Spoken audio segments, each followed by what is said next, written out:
예, 견성을 위한 조언 중에서 가장 중요한 것 중에 하나가 자기 자신을 믿어라 이겁니다. 부처님께서도 돌아가시기 전에 이런 이야기를 했다 아닙니까? 자등명 법등명, 자기 자신에게 의지하고 법에 의존하라. 사람에 의존하지 마라. 부처인 나조차도 의존하지 마라. 아나나에 그렇게 이야기했다. 아나나, 나를 믿지 말고 너 자신을 믿고 법에 의존하라. 내 스스로 견성을 할 수 있다. 동시졸타. 내가 견성할 준비가 되어 있으면 순지식이 나타나서 나를 견성할 할 것이다. 근데 대부분의 사람들은 뭐 합니까? 돌아다니면서 부처가 무엇입니까? 조사설레이 뭐 이러면서 마치 선사가 자기 입에 밥 떠넣어 주기만을 기다리는 그런 자세를 취한다니까. 그래서 막 경전을 보고 또 그것을 구하려고 하는 기라. 내가 갖고 있는 내 믿음을 더욱 강하게 하기 위해서 경전을 보고 큰 스님을 찾아다니는 것이 아니고 거기에서 답을 구하려는 생각, 그게 의존한다는 얘기입니까? 제가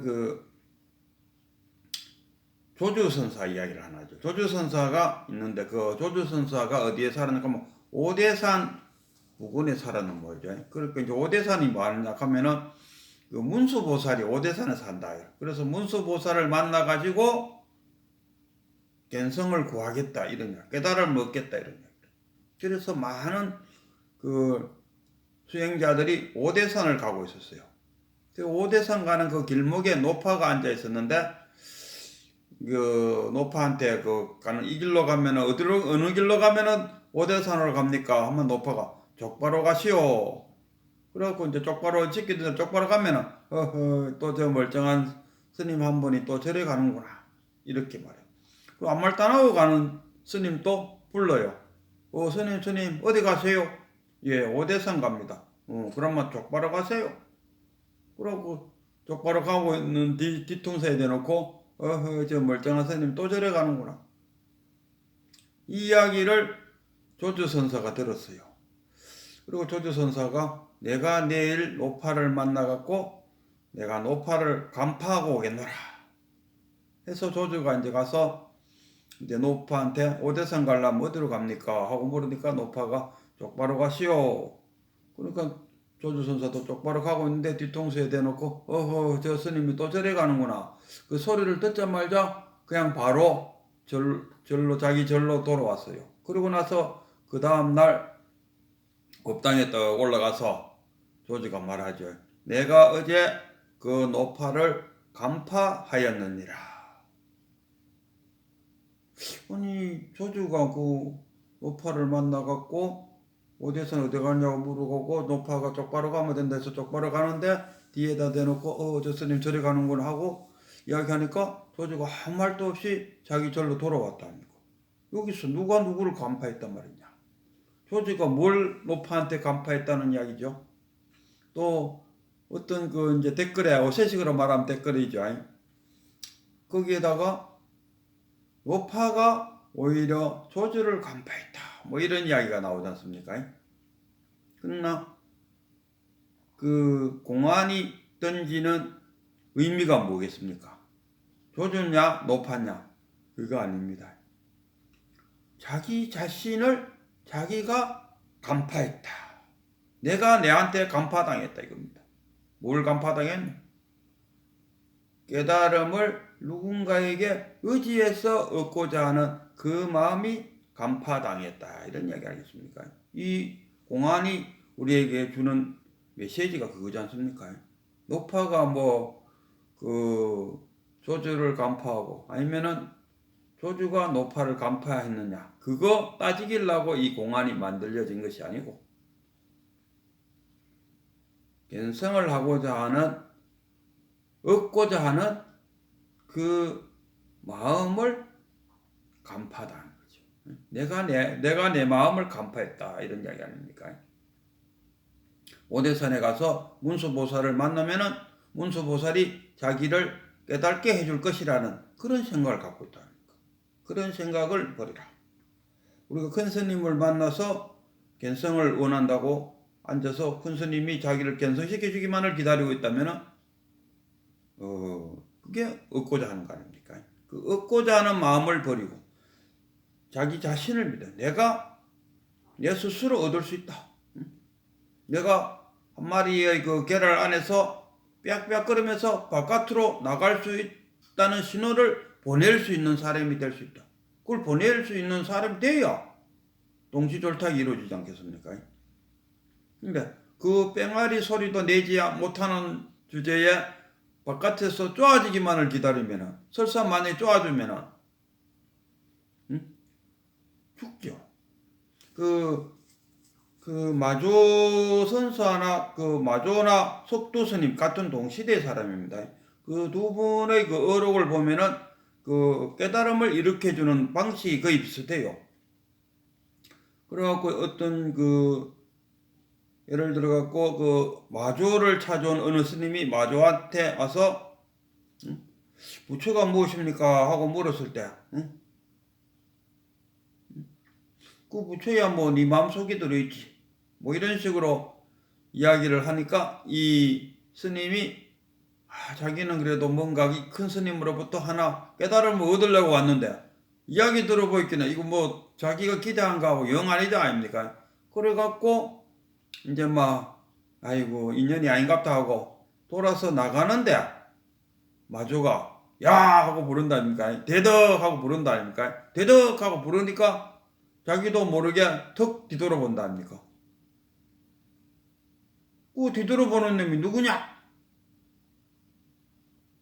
뒤돌아보는 놈이 누구냐 했을 때 그 자기 스스로 탁 깨친다 아닙니까?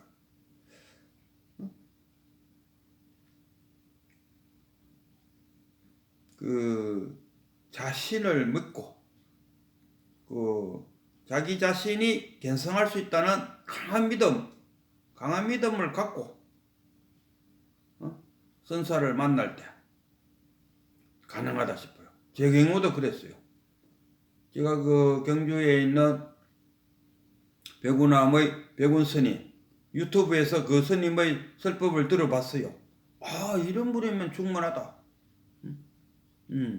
이분을 만나면 틀림없이 내가 견성을 할 것이다 하는 확실한 믿음을 있었어요. 나 자신에 대한 믿음. 이런 스승을 만나면 틀림없이 나는 견성할 것이다. 그리고 5불에 만약 견성하지 못한다면 나는 첫 실패이자 마지막 실패가 아닐 것이냐. 꼭 해야 된다는 그런 믿음이 있었어요. 나는 이 스님하고 독대를 해서 견성할 수 있다 하는 믿음. 이번에 견성하지 못하면은 그렇잖아. 한번 실패하면 다시 그 기운 내기가 어렵다 아닙니까? 그래서 꼭 할 것이다 하는 어떤 절실함, 절박한 마음, 꼭 견성하고 싶어하는 그 진실성, 그리고 이분이 자기 스스로 나는 여러 사람들을 견성시켜 주었다 하는 그 말에 대한 확실한 믿음이 있었고 나 자신도 틀림없이 이분을 하고 그 백운 스님하고 독대를 통해서 내가 견성을 할 것이라는 확실한 믿음을 갖고 그 백운 스님하고 독대에 들어갔어요.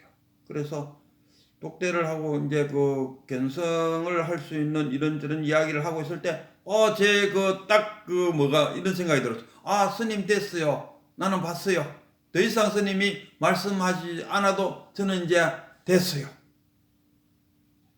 이 느낌이 쫙 들더라고요. 그러니까 그 느낌이 그 큰 스님에게도 전달되었는가 봐요. 더 이상 이 견성에 대한 이야기를 안 하시더라고요. 그치고 이제 다른 그냥 막 사소한 잡담이 되어버렸어요. 그러면서 제보고 그랬어요. 아이고 이제사 뺑아리 한 마리가 태어났네. 아이고 지금까지 뭐하다 이제 왔어? 제가 나이가 60이었습니다. 그 당시에.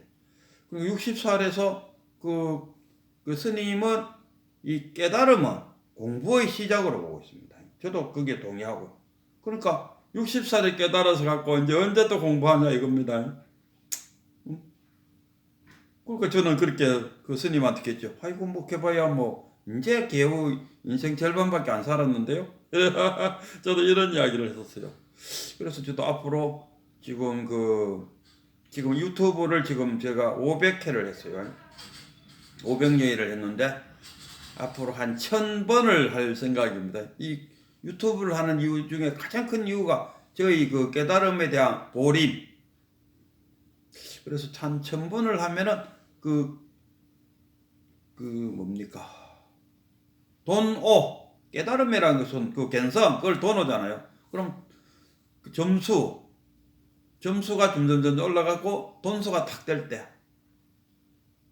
한 1000번 정도 하면은 근기가 뭐 꼭 돈수까지는 안 가더라도 하근기. 그 당시에 스님을 만났을 때 우리 스님은 제보고 그랬어요. 아이고 이 유치원생보다도 못한 거사가 왔네. 제가 견성을 할 때는 그 스님 눈에 볼 때 제가